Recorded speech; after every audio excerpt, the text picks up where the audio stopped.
ont entendu les mêmes choses, ils ont lu les mêmes livres, mais ils n'ont pas les mêmes pédagogies d'enseignement, ils n'ont pas les mêmes compréhensions. Donc, c'est à partir de là que je vais dire que simplement, d'abord, au niveau de, comment on appelle, oui.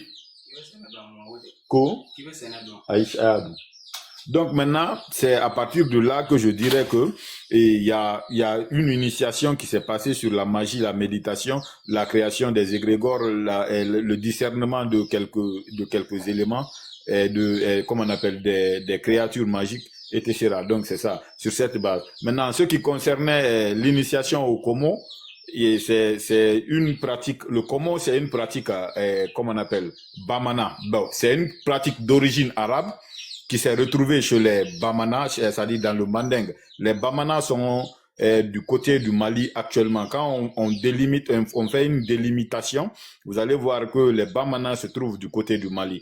Donc c'est un peuple qui a connu beaucoup de choses violentes spirituellement.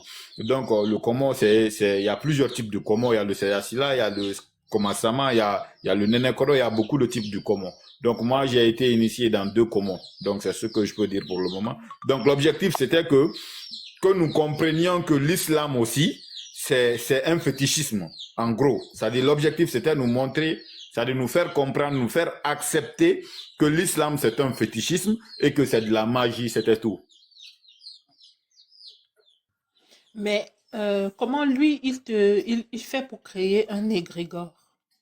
Ben, la création des égrégores, les égrégores, d'abord, un égrégore, c'est quoi? Parce qu'il y a, bon, généralement, tu vas entendre les petits kémites là en train de parler d'égrégore, égrégore, égrégore. D'abord, il y a plusieurs créatures magiques. Il y a il y a les larves, il y a les elfes, il y a plusieurs. Vous comprenez, non? Donc, maintenant, les égrégores sont quoi? Les égrégores sont une créature consciente, faite par plusieurs pensées, c'est-à-dire quand tu rentres dans la méditation, il y a une méthode de communication dans la méditation. Donc, quand tu parviens à maîtriser ça, il faudrait que 2 ou 3 personnes créent un être sur cette base de méditation. Je peux pas t'expliquer ça de façon directement compréhensible. Donc, c'est un accord créé entre plusieurs